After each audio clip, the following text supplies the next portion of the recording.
Hi, everybody. Welcome to Boulton from Boulton. This is the show where my brother Josh and I set each other up for fun and insightful hockey talk. But today we have a special episode. The announcer's going to have to change his goal call to Boulton from Boulton and Boulton as we invited our sister Terynn on. Hi, Terynn.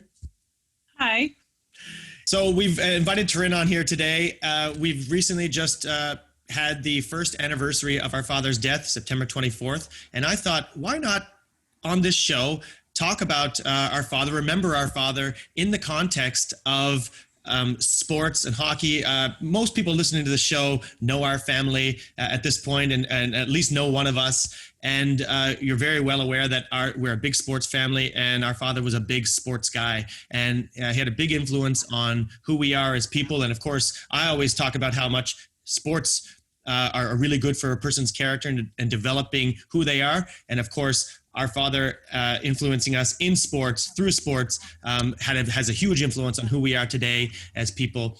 So I thought it'd really be really fun for us and for others listening to, kind of go through that and to revisit some stories and through those, remembrances and stories, people can, celebrate his life, and also just think about your own past and the fun we had growing up, and anybody who doesn't even know us, you might also relate in how sports have affected you and your parents have influenced you, and the dedication they have to bringing us up as people and letting us enjoy the things that we enjoy in our lives. So that's kind of where I'm going with it. So I guess I haven't said hey to Josh there. Hey, what's going on there today, Josh? I don't usually contribute much in the highs. I just say hi, so we're all right there. All right. So here we are, guys. So let's kick it off. I guess ultimately, I'll just say to start. I mean, I want to talk about our father, Ter, as is well known to many people. Ter's role in this. I mean, obviously, Mom has a big role in our upbringing and all the sports and all the dedication to that, and other people as well, other parents of our friends and teammates who have helped us along the way. But I want to obviously very much focus on Ter's influence and contributions and just his love for sports and us and everything to do with it all. So let's I want to just try to keep it there and see how we do. Now, one thing that comes to mind when I think of that and I say that and I think of that, and I say it often, is that obviously our father's character and his morals and stuff have rubbed off on us, and he has passed them on through us in ways, sometimes you would say you might agree with how he did it or disagree, but yet nonetheless, I think a lot of my character and our character is a direct reflection of his influence on our lives. And one thing I'll say right away is about hard work. This is a big virtue. First of all, he led by example. He was a role model on that. He was a hard worker, and he, our father, worked shift work for most of our lives, 6 to 6 all the time, and he expected other people to be working hard too. And he didn't really, suffer people who did not work hard when he's putting it in. And I thought, and at different times you kind of think, well, I just, I want to enjoy these things. But it's like, well, if you want to enjoy something, you've got to earn something. So, he's putting in all this time, he's putting in all this work and his money on top to give us the opportunities to play the games that we love and do the things that we love. And it's like, if you're not doing it, if you're not putting it in, why am I doing this? Right? So you better work hard. So that was instilled in us very early on. And it still comes to this day. So do you have anything on that, guys, like on that point of his hard work, and also just how he kind of pushed us to work hard, let's say? It's so funny because I remember thinking for the very first time, he used to be always, pick it up, get going, like get moving, hurry up, that sort of thing. No matter what we were doing, I could be doing anything. Like, it doesn't have to be sports or anything, just working in the yard, like mowing the lawn. And then I remember the very first time when we were a little bit older, and he was like, settle down, Josh, slow down, take it easy. Like, and it was like, wow. It was just so different to hear him say that. I was always just used to like, okay, well, I'm doing a task, so I got to go and just get her done. And that was always what he said to us. And then I just remember I remember the moment. I don't remember how old I was, but I just remember thinking, wow, there's the transition right there. All of a sudden he's saying, let's take a break. Let's just relax. Let's just enjoy this, you know? And it was like, huh, times have changed all of a sudden. I guess he had to rev us up, at least to get us moving and, from our lethargy. But then at one point it's okay, now you've got that in you. Now let's stop and think about some things too. But and that was always something, you always say top scorer, MVP, whatever. But Cole Harbour, especially our minor hockey, they always had that hustle award. And I remember winning that a couple times. And that was like the one where like meant the most, because I knew that would be something that meant the most to him. It was like, great, doesn't matter how good I am or whatever, I got the hustle award. Yeah. It's funny you say like that kind of thing. And I think about, I don't want to like talk about, we're so great or something, but I would say that most coaches would agree, and people would say that if you had one of us on your team, you were getting hard work out of us, whether it's at training, at practice, right? Even if it's just off ice, dry land or whatever, we're putting in the work. And it's like, those kids work hard. Teachers as well, they say they don't, you're getting kids who are going to be respectful because he demanded that from us, right? And if he didn't get it, there was trouble, right? So, you learn respect and you learn hard work, and that's what people got. And I think it made us very coachable, and, things like the Hustle Award are a reflection of that. Obviously, I was thinking about this because we've just had the first anniversary of his passing, and also just in general, though, too. This season, Terry had been to Korea, or came to Korea 4 times in his life, and it was usually at this time of year. 3 times, it was always like the kind of late September, early October was his time of year, and it is just the most gorgeous time in Korea. We're really, we're just enjoying it so much. And my wife and I have been talking recently at different moments, like, this is when Terry would be here. This is when Terry would really enjoy all this stuff and enjoy Korea and all that. The most recent time he was here was not in October. He was here 2018 in February for the Winter Olympics. He got to come over here, and we really enjoyed. He stayed for a whole month at that time, which was a different experience, and certainly a time he wouldn't normally want to be in Korea. We had actually pretty good weather and all that, but obviously, to actually go see Olympic hockey is what we did. It was really, really a great time and something we'll remember. But we just really remembered him mostly for this time of year. It's just the perfect weather for him, and he loved Korea and loved coming here. And I don't know, I've just been thinking of him so much because of all the circumstances all together. Here's how I might go about doing this. Why don't we go from now to start to share some stories, rather than go, okay, well, how did he influence us in this way and that way, and pull that out. Let's go right straight to the stories. And from that, we'll be able to extrapolate or take out the moral out of it. And for more than anything, just have fun talking about it, because it's pretty fun. Obviously, people who are listening are probably going to have their fingers tips together, thinking like, oh my God, there's so much gold if you talk about Terry Boulton stories. Because he was quite a character, obviously, and he was passionate, to say the least, and he was involved and active in the sports and in our lives. And that was one thing you can say. He was always there. He was a guy who was at the rink. He was taking us to the thing. If he couldn't, I mean, obviously it's very true. A lot of parents, picking us up and driving us around to places. Thank you, everybody, for all of that when he was unable to. But he was really involved whenever he could. If he'd be off work and he was available, he would be there, watching, involved. Sometimes at practice and everything, right? So he's, and Terynn, he's still involved these days with your girls, or had still been involved up until last year with your girls. How can you tell us a bit about Dad as a grandfather at the rink? Well, times have changed. So remember when Terry used to watch us, the parents were a little more vocal, let's say. So I was a little bit worried about that for my girls, but I just warned them, it's a little different now, Terry. So you get to come watch, but only positive things. And he did that. He was awesome, but he was always there. Right up until the end, the girls were trying out for their ringette teams, and he really liked to go and socialize with everyone, so he got to do that. But he traveled everywhere, and in the last couple of years, I did most of the driving, but he was always right there in the passenger seat for every, like, there was one time that I couldn't go to a ring tournament I was coaching. And he got to drive with one of the parents to go watch them. Wow. There you go. And Josh, I don't know, you've probably seen a lot of this stuff. I'm obviously live in Korea, and I see a lot of this through Facebook and stuff, and a lot of people commenting who are friends now that are your friends that I don't know so well, and you know them through the girls' ringette and the girls' school and all this stuff. And they always talk about Terynn, like, oh, he's the best grandfather, always at the rink, so supportive. What a sweet man and all that stuff. And I was thinking, oh, wow, he has toned it down, I guess, these days, right? If I decided so funny that way.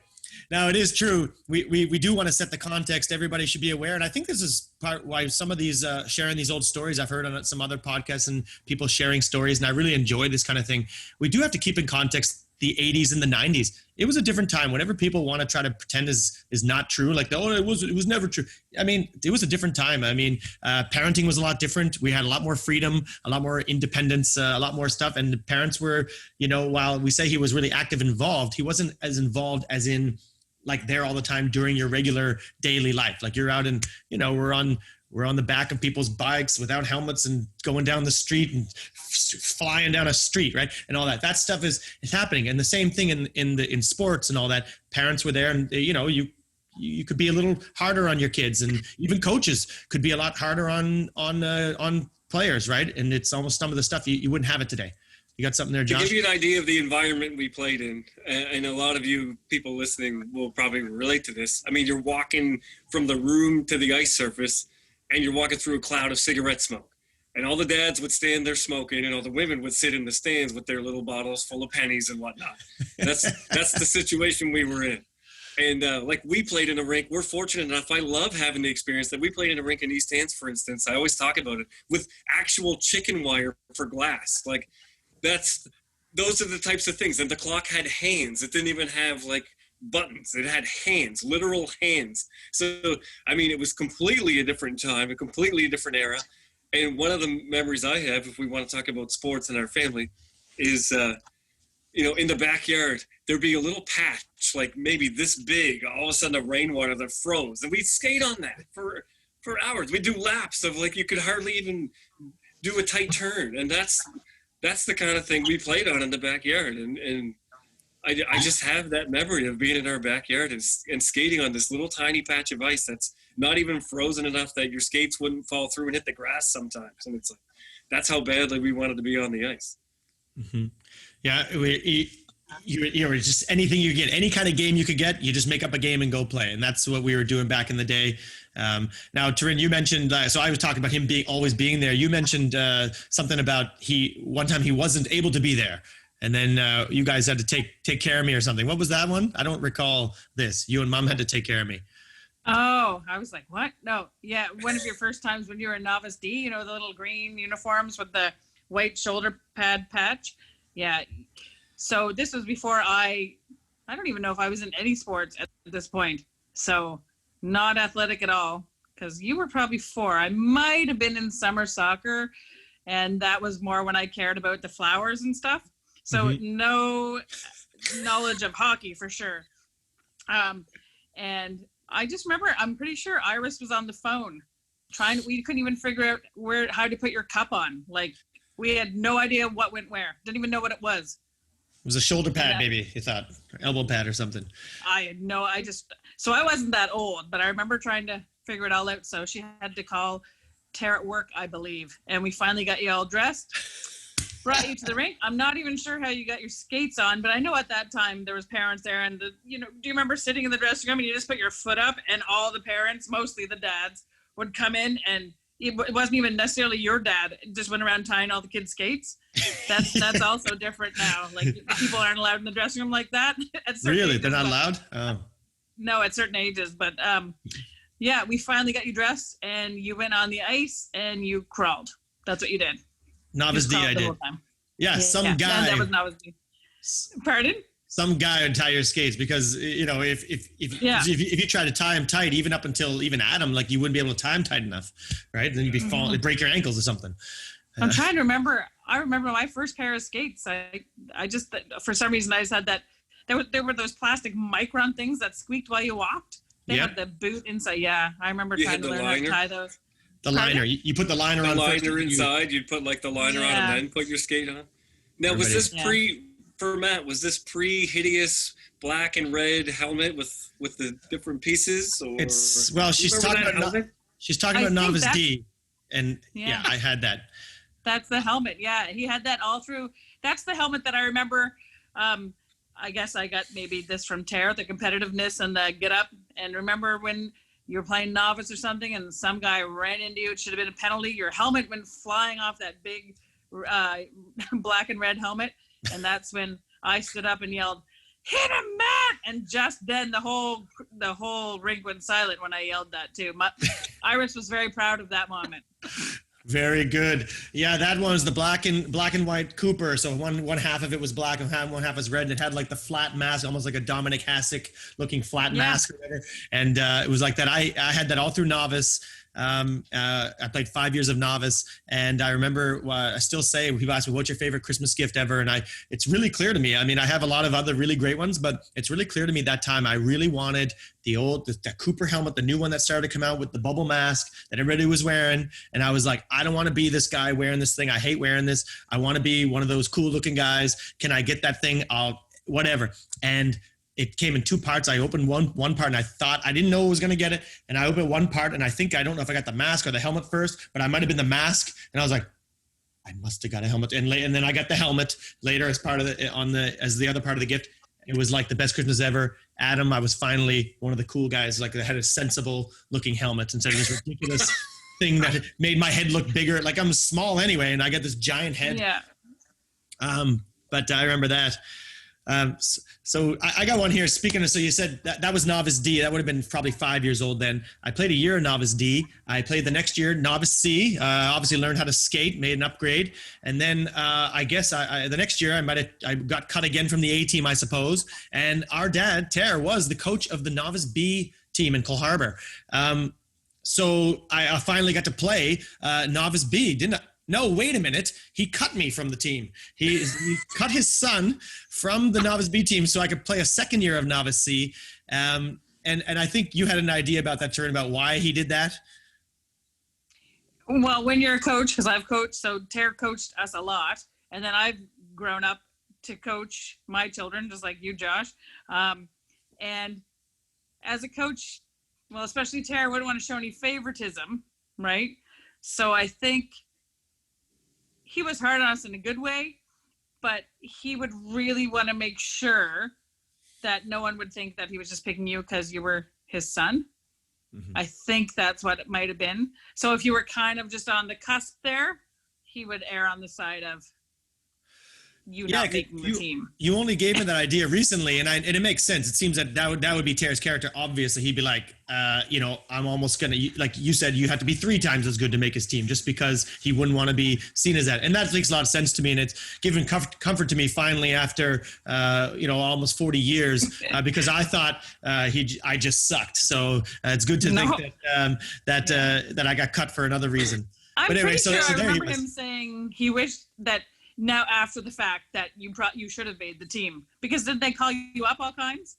They called me up a couple tournaments, yeah, after that. And then I went on the next year. It must have been good for me. I went ahead and made the A team the next year and played out my last couple of years in novice on the AA team, which was, we used to have A. I don't know what they have now. And then I just played, had a very good, successful career after that. What do you got, Josh? Mm-hmm. To add an element to that story, it does seem a little bit odd that Terynn would continue to coach a novice B team that he did not have a kid on. And I'm wondering if I made that team and he cut Matthew. That is very possible. Did you play Century 21 Trident? Pardon me? Did you play Century 21 Trident Novice B one time? I really feel like I had a Century 21 jersey. Okay. I can't say for sure, but it doesn't sit well with me that he would continue to coach a team that he didn't have a kid on. And I feel like it added an element to that story that was extra funny, that he cut the older brother and kept the younger brother. Well, I think it makes Terynn's point, though, that he probably thought, like you were a year younger, so obviously probably not. I mean, obviously later on we kind of even up, but at that point it was a big difference a year like that. So you'd probably be not the stronger player at that point, let's say. But And then he thought, oh, it's okay to have him, but I'll cut this guy. Or maybe I was just a weenie. I was a weenie when I was young. Well, I don't know. Yeah, maybe you were still crawling a little bit. Who knows? I don't know. No, didn't you even? Wasn't that the team that you even went up and played goalie on? Yeah, I did get called up a couple times. I remember I got called up as a skater in one tournament. In another tournament, I was called up as a goalie. I think you'd mentioned the goalie there. I remember this story just because Craig Hillier was the goalie of that, so I just was the backup. So they needed somebody, and I put on old crappy like brown pads we like rented from somewhere. I don't know how we got all the brown gear and whatever. And I didn't play at all, and I was kind of like, I was a little disappointed. Like, just I didn't expect to play really, but just still, it seemed like fun to play. And then Hillier comes up one game with some skater gear, doesn't have his pads, and he just goes, "You're playing." And I was like, oh my God. So I went out on the ice early and was getting warm-ups. I was nervous. Like, I'm playing a game in this tournament. And I think we lost like 7-4, 7-3. Like, anyway, I let in 7 goals and we lost. But I do recall one glory story was this guy came down in a breakaway and I was like, oh my God. And he took like a wrist shot. Back in the day, you take a big wrister. And then I like caught it in my glove. Not down on the thing on the like Marc-Andre Fleury with the flash, but just standing up and caught it in the glove, and it was like a glove save, and it was like felt like the coolest thing ever. And people came over and all congratulating me and all that. It felt so exciting. But yeah, I did get called up a couple times with the novice B team for Dad's team. That glove save is a classic story in the Boulton family folklore. Oh man, I made a glove save in my life. Come on. Yeah, I could color it up a bit with a little flash, but I think it just went in my glove, and it just felt good. A lot of big flourishing ones though in street hockey goalies. Hey, speaking of street hockey, maybe this is a good chance for this one. I've got talking about toughness. I think one other character we said hard work. Another one is toughness, and I'm not saying big tough guys, but what I mean is like. I feel, I don't know about you guys, I'm still horrified the idea of staying down. Like if I'm like hurt or something, I try to get up, right? Unless I'm really hurt, because I'm just feel like maybe Dad's watching and I'm like, like he's going to tell me to get up. Cause it's just like, he didn't really, again, he didn't suffer people not working hard. He didn't suffer people, who are just kind of taking it too easy when they weren't really hurt. And so he wouldn't let us be those kind of people. He'd be like, I'm not having my kids be people who are just stay down and crying for no reason. You got one, Josh? Let's just set some context here. This is a man who fell down and broke his ribs or something, and we didn't even know till he went. It's not like he sat there and cried and everyone had a dote on him. He came back from the hospital after getting looked at, and then said, "Oh, I broke some ribs, whatever." He just drove himself to the hospital, came home. This is a guy who he had a heart attack, and then he's just like, no, don't. I mean, you don't have to go to your hockey trip. And we were playing junior at the time. I remember telling my coach at the time, look, my dad had a heart attack. I don't think I can go on the Charlottetown trip from Truro. And he's like, what are you talking about? I'm fine. Just I'm just here in the hospital. Don't bother coming down to see me. Just go to your game. This is the kind of guy he was. He wasn't like a lay down and cry about things. He's like, unless you're really suffering from something and you really, really need help, don't even talk about it. Just get over it and move on. This is that context in mind. He slid into second base playing when you guys were really little. He slid into second base playing baseball, broke his ribs. And I remember you were really little because he was laying on his back on the floor. I don't know why. I think he was playing with you guys. But you ran down the hall and jumped in the air on him, but you didn't know his ribs were, and that I did hear him scream in pain then. But that's it. He just screamed in pain. The playtime was over. But yeah, that's how tough he was. He was already down on the ground playing with you guys anyway. Well, yeah, okay. I wonder if that's the same one, but I heard a story also that he slid into first base, which is just not done. First base. Could have been down, first base. To touch the ball. No, but he might have slid in second, broke his ribs, but he slid into first and ripped his leg up or something, right? You know what I mean? Oh yeah, he was always Who slides into so first. he slid into something and broke his ribs. I don't know. Well, we have short legs, so yeah. And this would be the Colby slow pitch league, Colby slow pitch. I remember it's a big deal when you turn 35 in Colby Village because you can play in this league or whatever. But who's sliding into first in the Colby Slow Pitch League? Like, that's Terry Boulton right? is Terry Boulton sliding into first. And you know what, though? It's funny. I've made fun of that for years, going like, my dad slid into first. And It was once in a playoff game last year. It was late in the game. We had to make a comeback. It was the last inning. And then I was at the first at bat in that inning. And then I hit a grounder into like somewhere around short and third. But it was slow enough that I had a chance. So I started gunning it, and then I could feel the throw coming.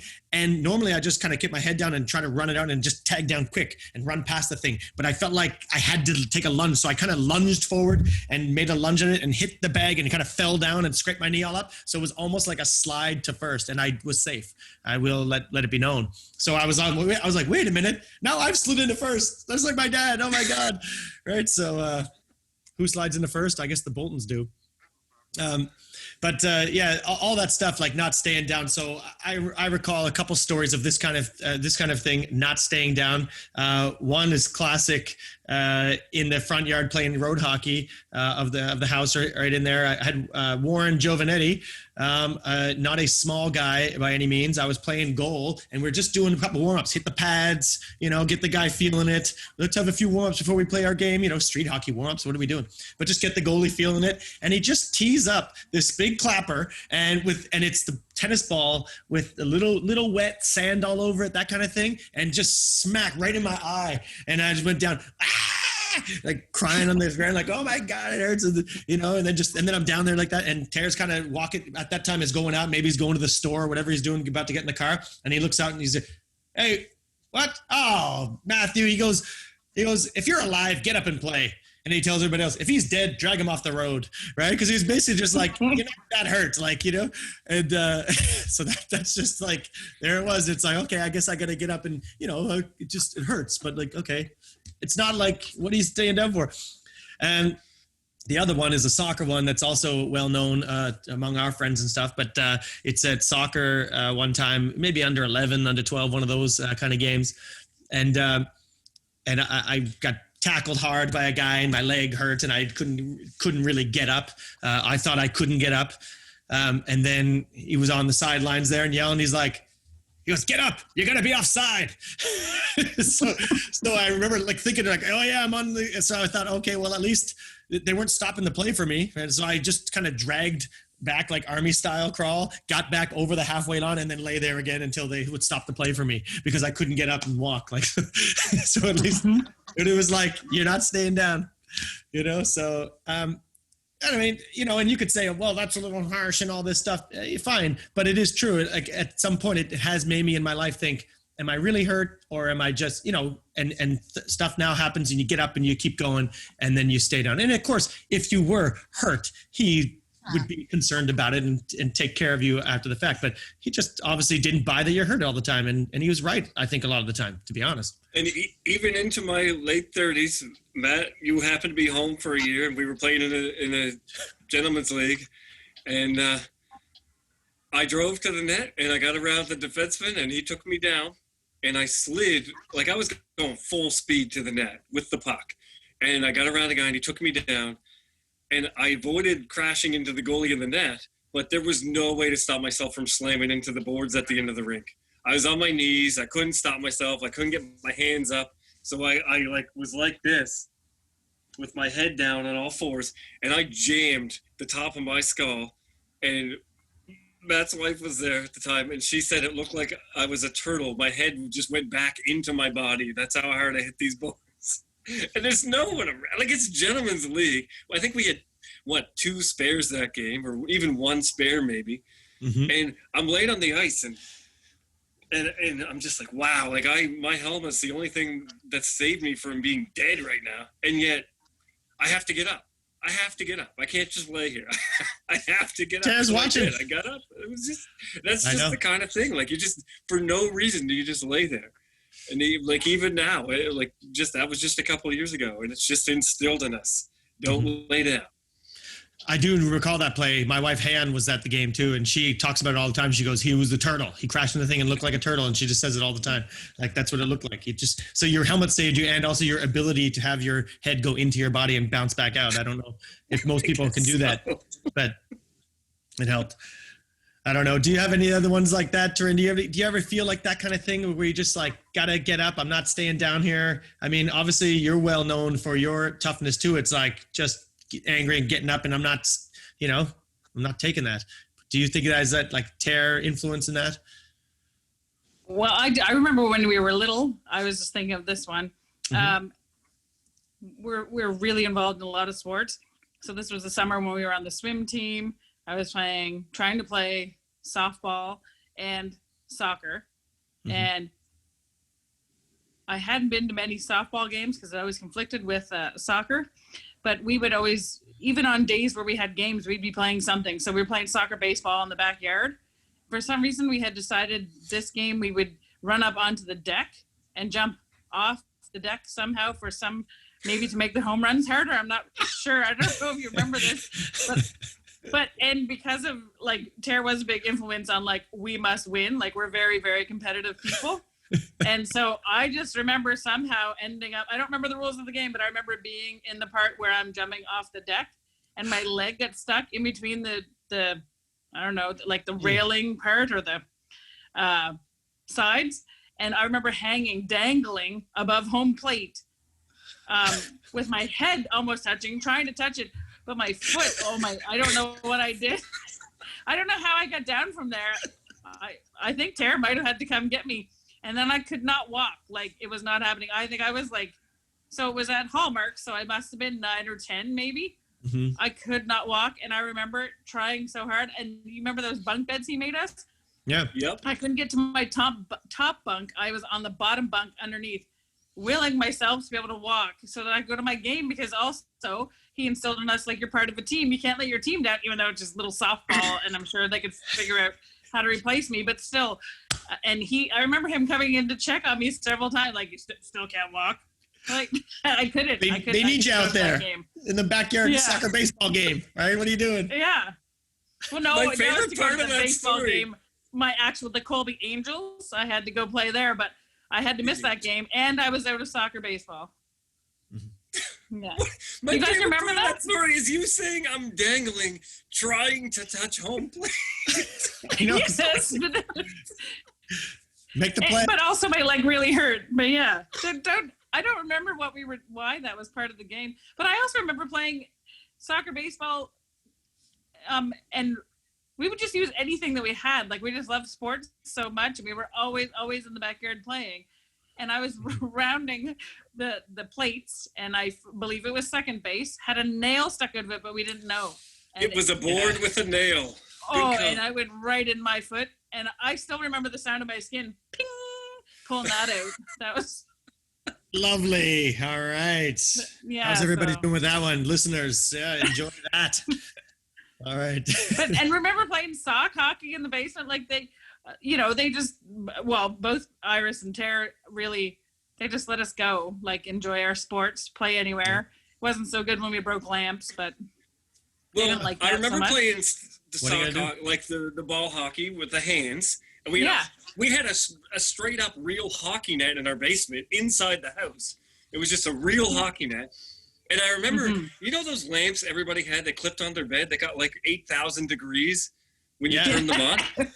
Well, because we broke all the overhead lighting in that room, like, we didn't have any lamps left hanging. So we actually put those in the corners of the net. I don't know if you remember that. We used to lay them on the ground and turn them on so they would shoot out into the field. And when we got better at being better at hand hockey, that big brown couch we had, we would take the cushion and lay it in front of the net. So you had to at least get a lifter to get it in for the goalie. But I don't understand. At what point do your knees generate enough skin that doesn't tear them apart? Like, we used to play that forever, right? Do you remember? Like, I don't understand where.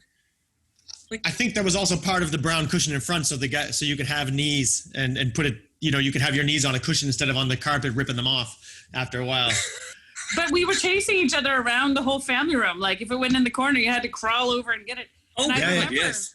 I remember asking Iris and Ter if they wanted to play, and one of them saying they couldn't because like that hurt to crawl.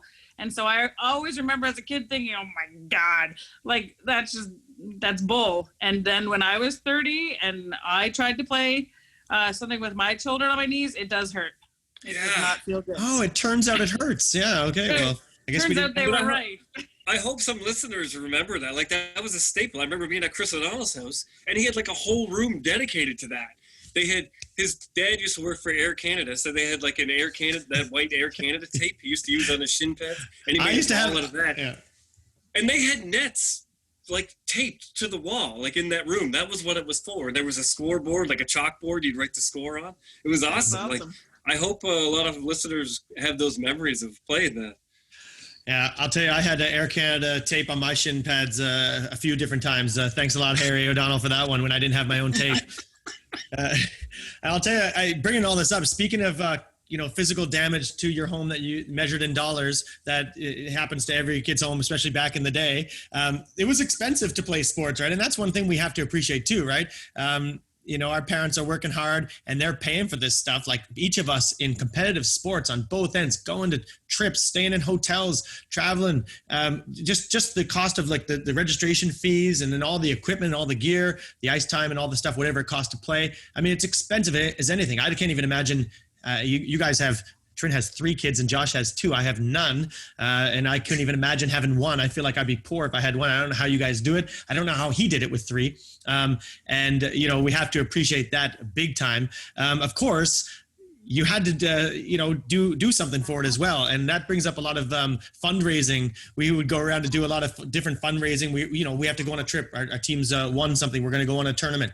We have to do fundraising. There was a lot of tagging, which is effectively begging outside of liquor stores and liquor store.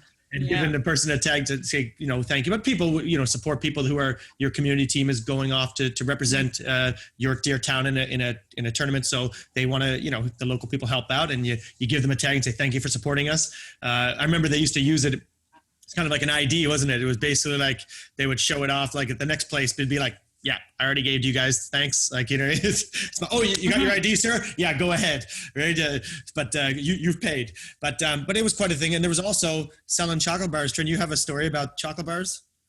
Well, just again, the hard work and earning, we want to play the sport, so you got to earn it. So I remember having to sell back in the day, they were only $1, 100 chocolate bars to go to provincial ringette. And I was just very determined to sell them. And I remember taking Josh, because he was so cute, and I put him, so he must, I don't know how old you were, but you were young enough that you were do you remember this? You were in the sled. Yep. And it was cold. So it was like January, February. It was really cold that night, but I bundled you up, but I pulled you around so you could help me sell chocolate bars, and you did a really good job. I only had like 10 left, but you kept saying how cold you were. And the mean big sister, I didn't know if I didn't believe you or didn't care because I needed to sell my chocolate bars. But we sold them all, and I brought you home by your poor little hands. Like you were really, really, really cold. And I remember Iris not being that impressed with me that I used my little brother. But like, just, that's, he just instilled that in us. Like, you just get it done, right? Yeah. Would you like to buy a chocolate bar? I need to, have pay for hospital bills for my brother's hypothermia. Please, sir, buy a candy bar to help me. Now, what's this? I actually have notoriously cold hands. Well, when I was a kid, and even at work, like I'm a carpenter, so I work outside a lot, and my hands get so cold. Maybe it's because of you. Maybe you started that. Well, see, or maybe that's when we learned. See, because like, it wasn't that cold, but it was cold enough. And you poor thing, kept complaining about your hands. Well, I don't know, Josh. I mean, I didn't make the cute cut, apparently. I was left home out of this one, so I didn't go on that thing. But I also have notoriously cold hands. Like, they cannot come back to... Well, you might not have been home. I would have taken both of you. I just remember Josh because of his hands. Maybe you both were there. We'll leave it. We all know Josh had the little cute elf face there or whatever, so you're taking him around. There you go. So there was that. Terynn, you had something else. What about Colts games? I mean, the Colts games were one thing for all of us growing up, going to the Junior A Scotia Colts. Like, that was big league back in the day. Like, we thought that was like so crazy going there. I loved going to those games. What do you remember about that? As far as what we're doing here today? Well, just our love of sports and how I don't know when the man slept, really. I know that with my girls, I don't know when I sleep, just getting them here, there, and everywhere. But he did 12-hour shifts at a time, right? Like, so he would literally work a whole night, and then just like if we had an early morning game for a tournament, just go out, because Iris didn't drive either. So again, that's why sometimes people had to drive us as well. Mm-hmm.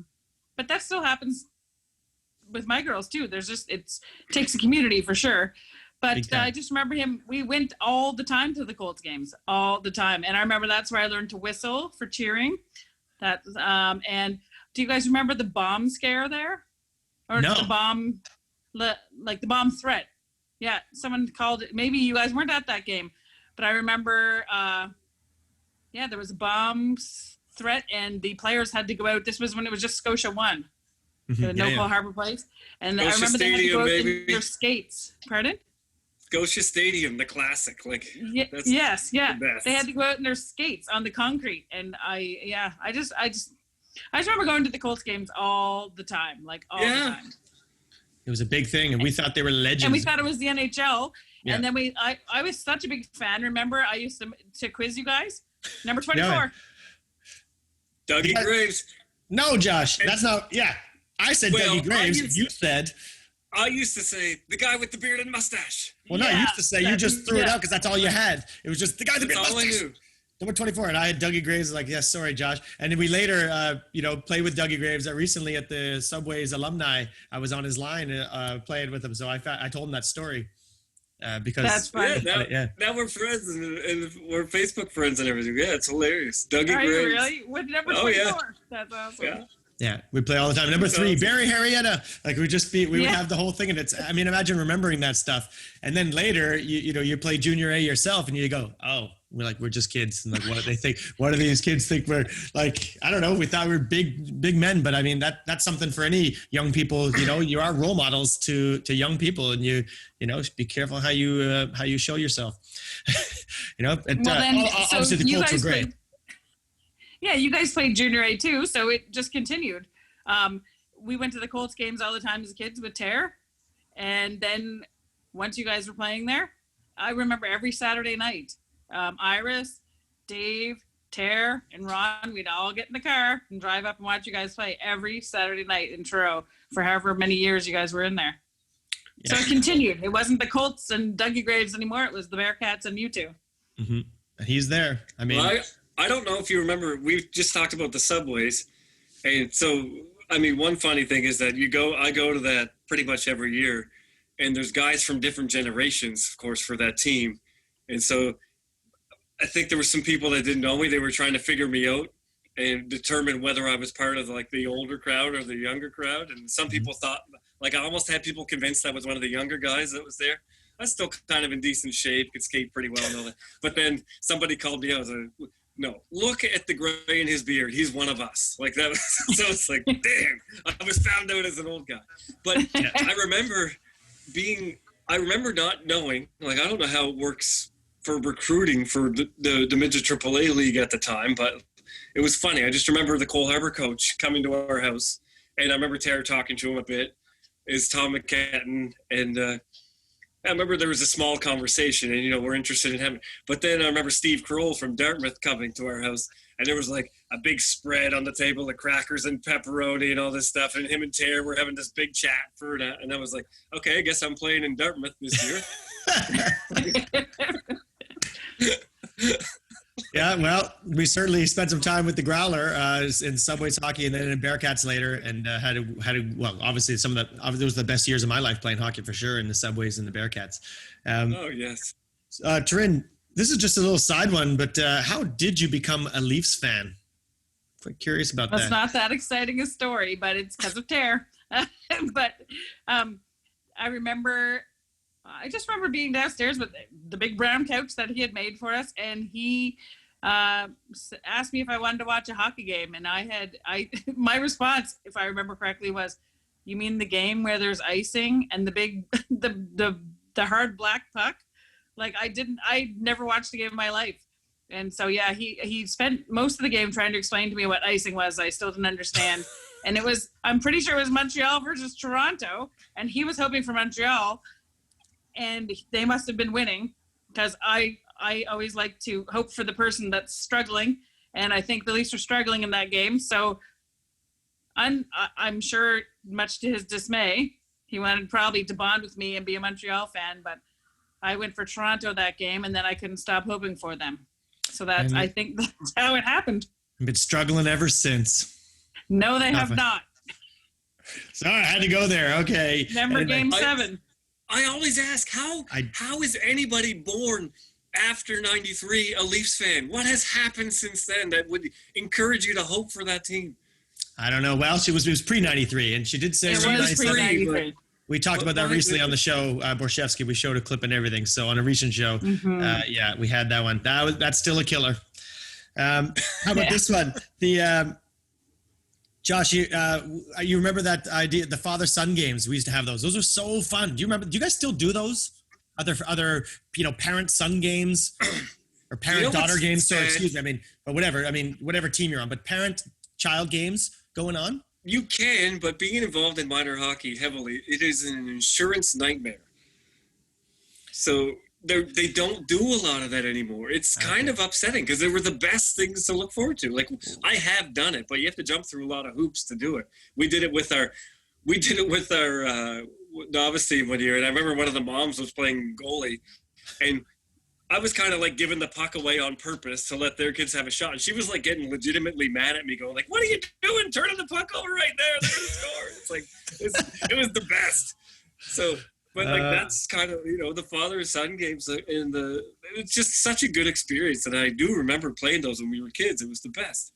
And I remember this one time, I want to say we were at the Bowls, but I have no idea why I feel that way. And it's not really relevant to the story. I pictured Scotia Stadium, but it might have been the Bowls. But anyway, go ahead.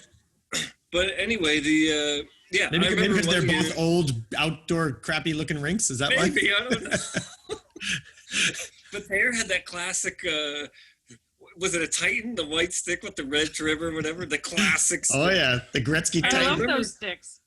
He was doing these outrageous moves with the puck, and it's like, what is happening here? Like, and then he revealed, I don't remember how he revealed, but anyway, he had the puck nailed to the blade of the stick. He had nailed through the blade into the puck. So he was doing all this stuff, and the puck wasn't moving. We couldn't get it from him.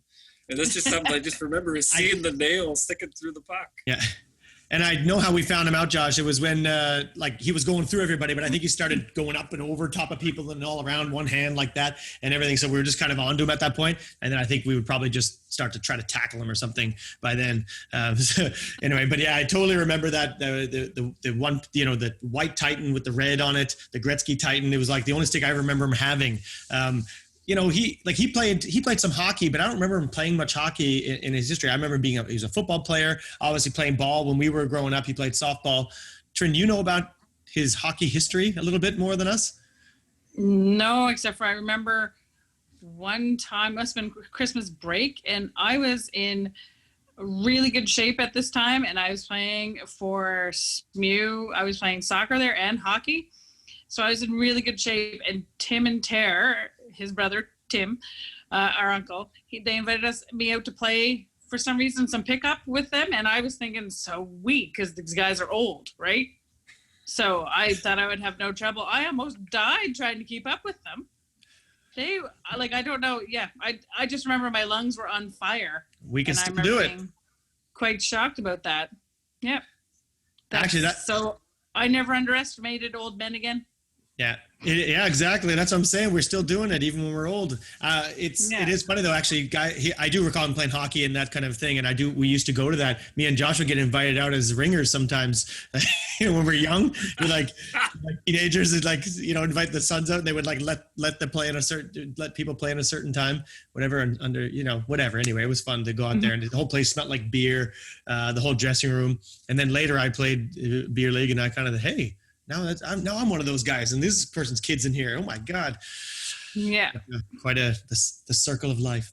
Anyway, I remember that transition. I remember playing a gentleman's league, not a gentleman's league, a pickup game, and the people were on the ice, and there was a couple of 20-year-olds, and I was like pushing 30 at the time, and it's like there was a 2-hour time slot, but the old men weren't playing for 2 hours straight. It was an hour and a half, and then they were done. And I was like, come on, this is a little disappointing. We still have a half hour left. We could have some salt. And then I was like, I remember thinking, I'm looking around, and I'm like the only person on the ice that's not like 20 or under. And I'm like, I don't want to be out here anymore. I want to be in there with them. So I left. I left the ice early. It was the first time, and I'm like, okay, this is it. This is how it is. Yeah. Mm-hmm. You're an old guy. Well, there we are. How about this? I don't know. Let's go to you had something on Bantam Provincials, Josh. What's that? Do you have a story about that? Yeah, that was a dagger. We had a really good team. I played on a line with Sean Avery that year, and it was just a really good. Like, we were just a very strong team. You guys were crazy. What did you have? Like 92 goals or something playing with Avery? And I had Bantam? 92 goals, 206 points, or something like that. Like, just crazy. Okay, I think I have 92 career goals. But anyway. There was a guy, Avery had more points than me, and there was a guy in Halifax, Anthony Purchase, one of our friends, played for the Subways later. He had 212 points that year. So I don't know, it was some crazy year where everybody just got a ton of points. But we were just really good. And especially Cole Harbour's just, we won a lot of things growing up. So it was like, this is just another thing we're going to win. And it didn't happen that way. We played against Kentville in the round robin game. That didn't mean anything because we were going to play them later on the same day in the final. And we beat them like 8-0 in the morning game. And I remember, Mike Clark was our coach, and we're playing with Avery. It was just a great team. And then we lost 3-2 in the final. And I'll never forget one of the Kentville players. We had the puck, like pretty easy goal with about 5-6 seconds left to tie it.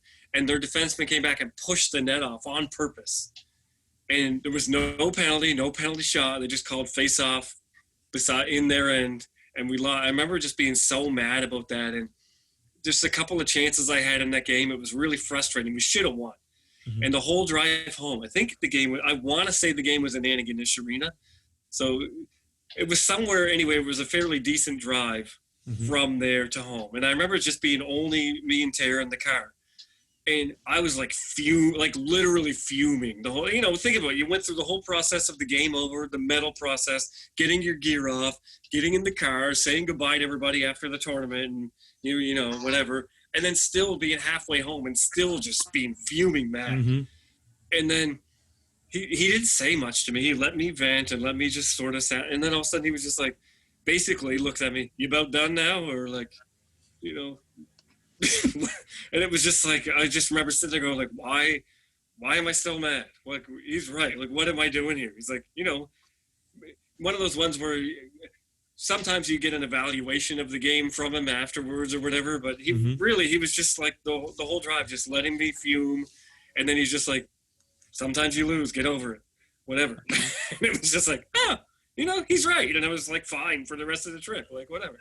I still think about that game, and it's like upsetting, but like, it is tough. It tough losses. You got to move on, right? You got to move on. And he's just like, put it so simply, like, what are you doing? Well, that's good. Okay. That's good because actually now I have a few more in mind now that come to me about, real like kind of lessons that I still remember these stories and they stick with me. A couple were, one was when I first moved up to Bantam. I played on the Bantam B team and we had an awesome team there that we won everything. But that's the year where you move up. Bantam at that time, I don't know what they do. I think it's still now. Do they have checking at that time, like body contact? Yes. Anyway, so you move over from Pee Wee and it's body contact the first time, and it's a different game. And and I'm not a big guy, and it was kind of a concern. How am I going to deal with all this? Anyway, I just thought I want to come out and try to do my best and be tough. And anyway, when you get into hitting, you want to try to get the body on a guy. And open ice is really hard, as you guys know. And a guy was coming up. I think I was in Sackville playing, and a guy was coming down, and he made a move, and I was trying to line him up. And then as he went to the side, your instinct and what a lot of people do is you want to get a piece of the guy. It's body contact. So you reach out with your knee a bit, don't you? And I got a little bit of a knee out and kind of did that and knocked the guy down and clipped him a little bit and all that. And, I didn't think much of it. And after the game, of course, Terry was not happy at all. He was like, it wasn't even just like, you shouldn't do that stuff. He was like, if you ever stick your knee out again, you're not playing hockey anymore, or something like that. I was like, oh my God. And then he went on more, and he said, well, it's not just, it's so dangerous, but also you could hurt yourself too, right? So he added all that on top, but it was really, he was angry, and then he kind of gave me a more calm lesson about it. Yeah, he was also, one time he came to Canada and watched me. I was playing in Gloucester, I think. He came up for a short trip to see a few games, a package of a few games, and I was playing in the Central League in Ottawa. And he, this is junior, and then he, there was this one part of, I think had a little bit of a dig at a goalie. I don't know if that's not a typical Boulton move. That's a Josh Boulton move, having an extra dig at the goalie and then getting face washed and pummeled by people after. But I don't know. The puck was there. This was not a dig after, but they didn't like it. And then all of a sudden guys are in and everybody's in. It's in the corner, something going on. And there was something that was a little bit too much for me that I felt like I got to fight back out of this. And then I kind of went back and was really swinging, and me and this guy were swinging. Now, in the Central League in junior, you have full cages. There's not really a lot of fighting unless guys actually drop them and take their helmets off. I wasn't one of those guys. So we were just had a little bit of that. And it was enough to get ejected. It was like almost like a kind of a semi-fight. They kicked us out. And I was just like angry. And I thought, well, screw it. At least I stuck off for myself and that'll be fine. And I thought Terry would approve and think it's all cool. He was up watching the game, and I got in the shower. The game was still going on. Come out with the tie and posting. And he's just looking at me with this kind of angry looking face. And I thought he might be proud or something, right? That I stuck up for myself. And it was like that. And all of a sudden it was like, zoom, heart drop. Oh God, I'm in trouble. And he was just like, what are you doing? You jerk, and all, whatever. Just like, it was he hated the whole idea of what I was, swinging and fighting a guy and all that. Just like, can stand up for yourself, but just stay in, why'd you get kicked out of the game and all that stuff? He didn't like it at all. So I don't know. It's like, you never knew, I guess. He seemed, he had certain standards about that. I do want to bring this up one. This is one that obviously a lot of, when people have in mind Terry stories, they're probably going to go, oh yeah, Terry Boulton, and they've got the people who are listening. We have to give you a taste of one of those. We're trying to play it up here. Very positive, and of course, it ultimately was on our whole experience of our growing up was positive. My experience of sports was positive. Our influence on us was positive. But yet, there are some times where you could question the way he went about. And this is one of those ones in the car. And Terynn, you mentioned this idea when you're in the car after you don't play well. What do you remember getting? Well, it isn't necessarily even if you didn't play well. It's just I remember most of the time somehow we were all three, and back in the day no one had minivans, so all three of us are just in the back seat together. Iris is in the passenger seat, and Ter's driving, and we're leaving Cole Harbour Place, Scotia Stadium, probably as it was most of the time when we played, and the rearview mirror, like we stopped at a light, and all of a sudden he'd reach up, and you're like, oh no, here we go, and it would land. I remember thinking, as a sister, I didn't want it to land on you guys in case it was, a night that you didn't play that well and you were going to get in trouble. But I also didn't want it on me in case I didn't play well. But yeah, wherever it would land, the question was, how'd you think you played? And I hated that question.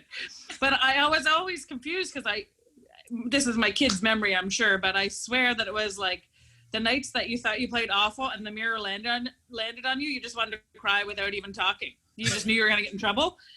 And I could have done this better, and I didn't play very well. And then you'd be like, oh, what are you talking about? I thought you did fine. And I remember I was just being shocked at that answer.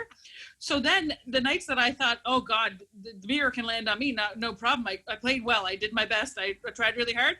And I remember sometimes getting a different response, like, what? That was probably your worst game. And so I don't know. I just didn't like the mirror. Yeah, the mirror. The mirror was just like a slot machine, man. When things would go and you're looking for, is it a banana? Is it a cherry? And it would just go do, do, do, do, do, do, do, do, do, dong, and then it would zero in on someone. You see the offense from the back. And did you guys have that feeling no. Like it's not me, and then oh, poor Josh or poor Matt, and then you just watch the other person, often mostly get a little bit of tears in their eyes. There could be some tears.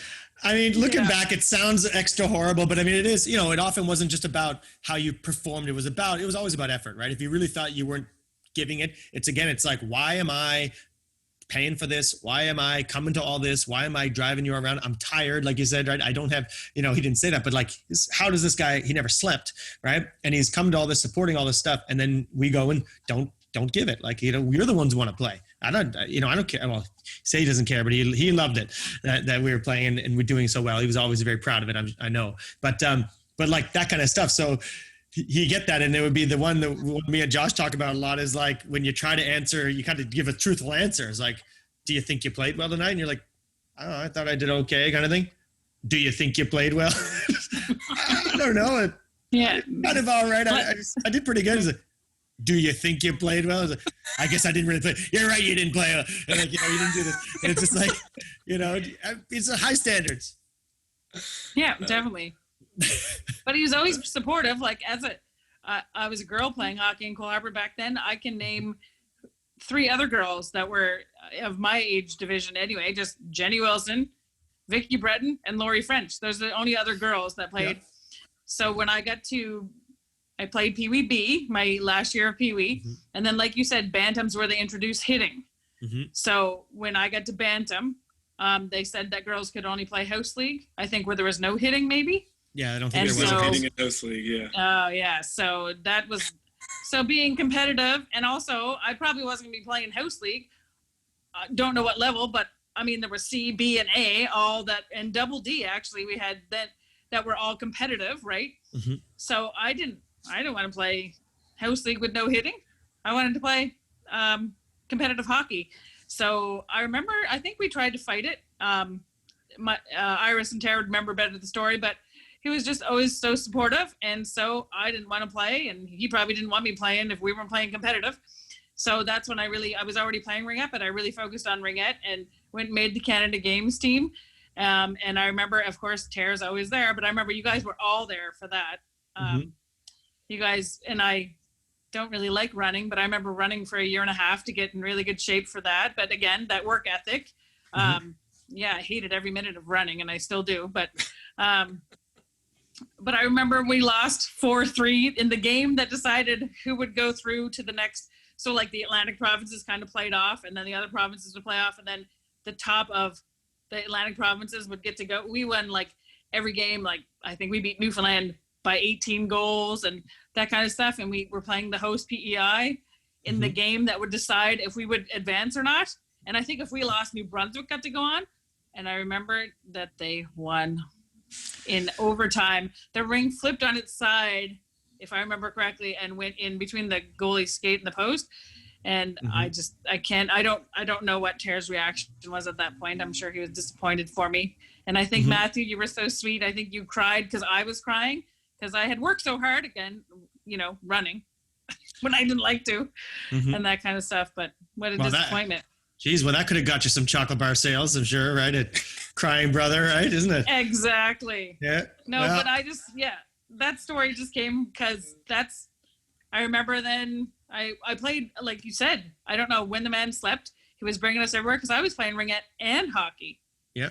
And ringette provincial. So I think at times I was on 3 teams.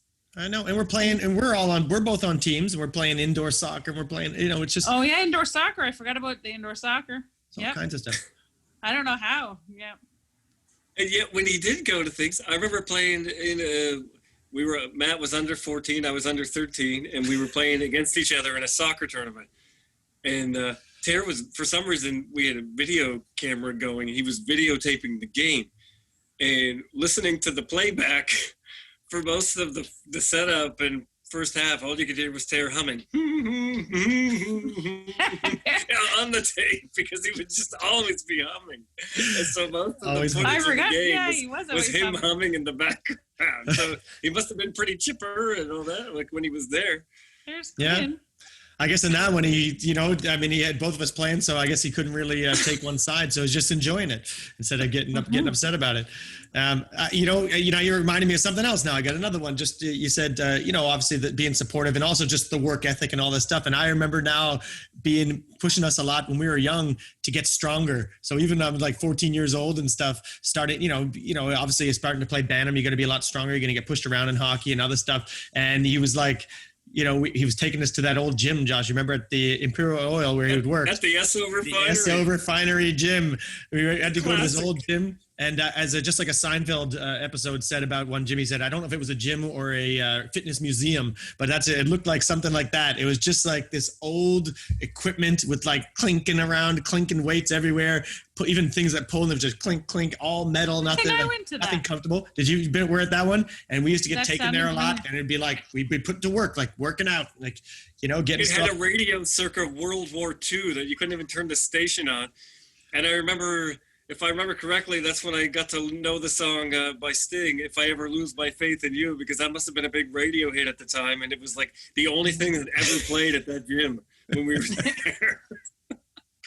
Yeah, well, I definitely remember all that stuff. I guess there was another thing too, this is a good memory for everybody in general, to go back to those days. And I must still happen these days, but billeting, accepting people from other teams. When you host a tournament, you accept players from other teams whose parents can't come, or they're not going to stay in hotels. They get hosted at certain houses. When we used to go to other cities, we'd sometimes get billeted at other homes and stay there. We were certainly billeted for whole seasons in junior and other times. Terynn, do you have a memory about having a billet? Was it? Yeah, Robbie? I just remembered that. Yeah.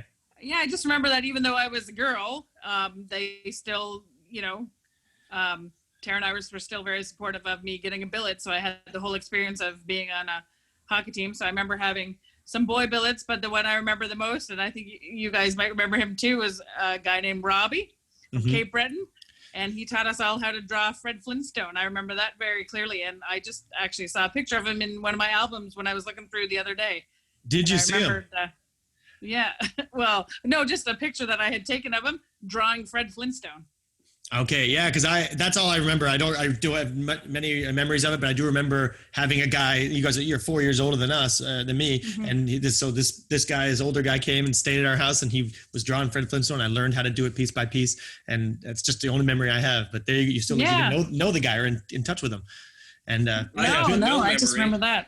Josh has zero memory. No memory of this. Of course, I did suffer 3 major concussions, but I do not have any memory of Robbie.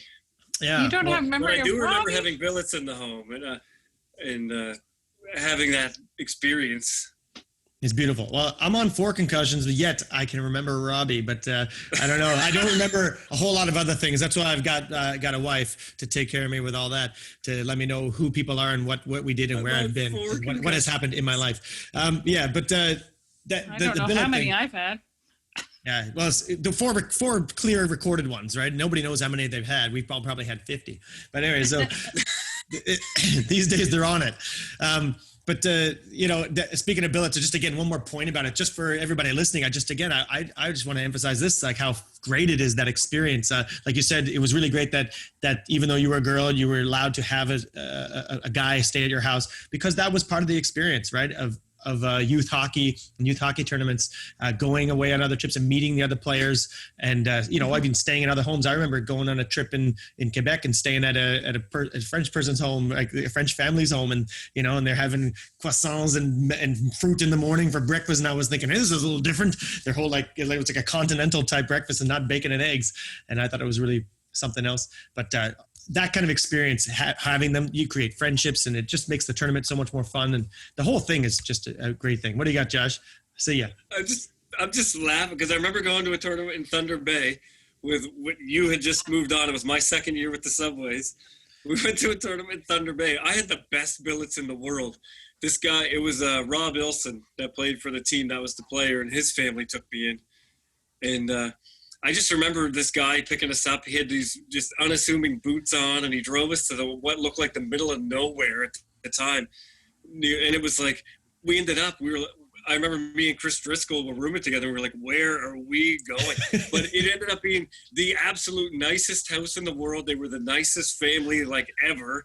And we had this giant party pizza there waiting for us. And I remember they had the cool old-fashioned phones that you'd pick up and rotary dial. But it was it wasn't just a traditional rotary dial that we grew up with. It was the fancy handle and everything.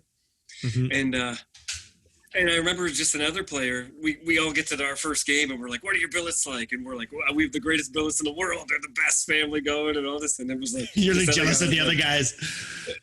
I remember one guy, I won't say his name in case the family knows, but he was like, it was so quiet at supper that whoever he was staying with went to the bathroom, and that's all you could hear the whole meal, with the clinking of the forks and the sound of someone in the bathroom. And then he swears when he opened the freezer, there was like a dead bird in it, and he was like, I'm done. Like, the experiences you can get are crazy. And the reason I bring this up is because, well, first of all, that's funny. But second of all, like, how awesome would it have been to stay at our house with Terynn and Iris, like the cooking and everything? Like, it was. Well, imagine We these had people. a lot of billets. Yeah, imagine the history of a lot of. Go ahead. Yeah, do you guys remember? You guys always had the same billets from Charlottetown. Two Yeah. of them. Yes. I used to Yeah. remember their names, but I I know can't We had their remember. names Gavin too. I can- Ellsworth, I think. Right? Ellsworth is the name. Ellsworth, yeah. And I was gonna- and- Well, his brother, I Oh, thought. Dennis Ellsworth. Dennis and Gavin, I think. yes. Nailed it. There we go. But that's I did. You put us on the spot there. I could have not had a name because remember concussions. I not my hand doesn't know those guys. If they doesn't know them, I'm not going to be able to get them. But no, I Right. have those names for And sure. I had billets. I had Californian billets one time for soccer. You Mhm. guys had billets from Germany, I think, for soccer, didn't you? One time. We hosted a soccer team from Germany once. We played a friendly game or an exhibition game at SMU one night, and we took on a team from Germany. And you recall the story? Yep. I was gonna say, I feel like the lights went out or something. That game. I would have said they were from Holland myself, but if you guys both say Germany, that's It was fine. Germany. But were we not at the stadium, and everyone was trying to, after the game, everyone was trying to sort out whose family was going with who, and then like all the lights went out at the turf? Wasn't that what happened? Yeah, that's very like that because when you first said that, I was like, I don't recall any lights going out during the game, but maybe afterward when we were trying to get going, they probably like shut it down, said it's over, like lights out. And yeah, you're right. I do recall a story from that where there were two boys staying with us, two German guys, and they went in our hall bathroom. We said you can go have a shower. They went in there. They were in there for a while, and then they were showered and cleaned up and came out. Like they got changed in there and did the whole thing together. I don't know how maybe they just thought. I don't know what they thought, what was going on, but No, but Terror, I remember Terror telling us, because we were all going, what's happening? And I remember Terror just saying something that I don't know what he said, something about culture or something that made sense. okay. The And he conserved wasn't a water big maybe deal. there. Like maybe The it was water, to conserve yeah. water. Two of them in the I don't know. Yeah. I remember the spaghetti dinner we had though. He always makes the best spaghetti. Mhm. I remember eating spaghetti that night. Spaghetti is a good one when you got to feed a lot of people, and in a short time you make a pot of spaghetti and go on. It's a classic pregame meal growing up as well. Okay, so we're going to try to bring it home here now. One thing we'll emphasize as far as Terror is his involvement, his crazy involvement. We mentioned how much he had to work, and yet he was still at everything. And on top of that, he was doing a lot of coaching as well. I mean, he actually coached a lot of our teams. Terynn, he coached your Frostbite team. Is that right? What is Frostbite for people who are unaware? It's the team I play on now. It's in the Nova Scotia Women's Hockey League. Yeah, he coached us, and we won playoffs that year. I think he coached us 2 years, but we won playoffs his last year coaching. Still rocking the coaching way deep into the game. But I mean, when we were young, like he was a coach of some of our hockey teams. Obviously he cut me from the novice B team, and then he coached. But other teams he coached that we had soccer. He coached several of my teams, or he was at least involved in it somehow in an official capacity. And then if he wasn't a coach, he was definitely there. And of course, that's rubbed off. You guys have followed in the footsteps. You're both involved in coaching heavily. Terynn, what do you do for coaching? I just coached the Ringette provincial program last year at under 14. So I coached Ringette, and I didn't coach soccer last summer, but I was involved coaching soccer from time when Beth was 8, and now she's 15. So up until last summer. Because the summer before, when I hurt my eye, that's what got me out of coaching there. Yeah. Okay. So. I've been doing it. Josh, what is your involvement in coaching? Oh dear. Well, I coached junior for a while, and I coached major Bantam, and I coach all the minor hockey levels now, mostly novice and Adam, and I'm the president of Minor Hockey Association where I live and development coordinator. And I'm a checking clinic instructor for Hockey Nova Scotia. And I don't know, just a bunch of, I'm just heavily involved. I coach soccer for a little bit with the kids and just a lot going on. Big time, a lot going on. Yeah, one wonders how Josh sleeps or does anything. He does this. He does his Tough Call podcast. He's doing all that stuff. He does have a job, and he's his father of two as well. So you are employed, but it's crazy. So that and Dad was the original model of that, right? He was the guy. This guy was just on the go all the time, and that's what everybody knew. He did not really like idleness, as if everybody knows. I do remember, like you say, I wonder when he slept, but when he did sleep, you could go in the room and he'd be laying on his side with his arms crossed as he did it. You go in, and sometimes he'd be snoring, and then just give him a little poke, and he's like, "What? What do you need? I'm awake." He just I wasn't sleeping. I was resting my eyes. You could never do that with me. You'd have to beat me once I'm asleep. You have to beat me with a maul before I'll even consider waking up. And in the morning, I won't even remember that you tried to wake me up. So I don't know how he used to like go from I'm asleep to sure, you need a ride tomorrow, I'll just hop in the car. Like, I don't understand how he did that. Yeah, it's like a giraffe. I've been reading about giraffes and how they sleep standing up and they're ready to go. They sleep 10 minutes to 2 hours a day in some of our English textbooks here. Anyway, amazing. So there it is. We have not hit on like all the stories at all. There are so many. We're just trying to keep things together. That's where I would hope to count on some other people who are listening to this. You have memories of Terynn at the rink, in hockey, in sports, soccer as well, any other sports vignette that he was involved with. I would really love, and we would love, if you shared some of these stories in the comments section. You can reach out to one of us personally on a message and send that. Depending on what we've got, maybe we'll share some of them on a future show. But in any case, we will enjoy reading them and reliving some of these and remembering, this kind of thing. Because it's very helpful for us to hear from other people. It feels good, and it's just fun for us. So I would really appreciate if you guys share stories that you remember, and we'll see what we can dig up. And you can no holds barred. Go, feel free to share your most fond memories and anything you find really fun. I'll say one more for our dad on this. We talk about him being hard on us and this kind of stuff and all that, but the reality is he was very proud of us, fiercely proud of us. And I never doubted that for a second, even when I felt like he's being hard. He just was so proud to have his children, be good people and perform well. Mom talks about it. He'd come to the rink and he'd be strutting around the rink all the time. He's Terry Boulton, right? And his kids are these Boulton kids who are, doing well.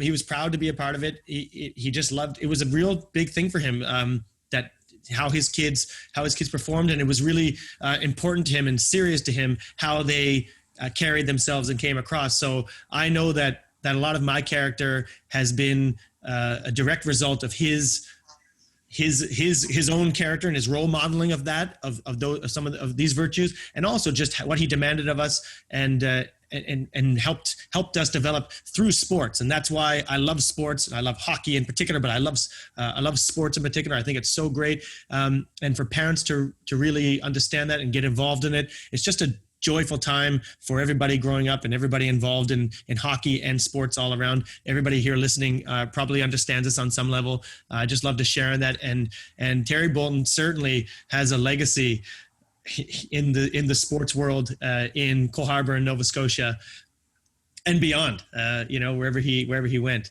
So anyway, guys, I hope you enjoyed going back and having a quick, a little look anyway, a little glimpse into our dad, Terry, who we love and we miss. And thank you for joining us again. I hope to hear from you in the comments section. And thanks, Terynn and Josh, for coming on and doing this today. I had fun going back. What about you? Yes, fun. Yeah, absolutely. That's good. All right, guys. Well, we'll see you then next time.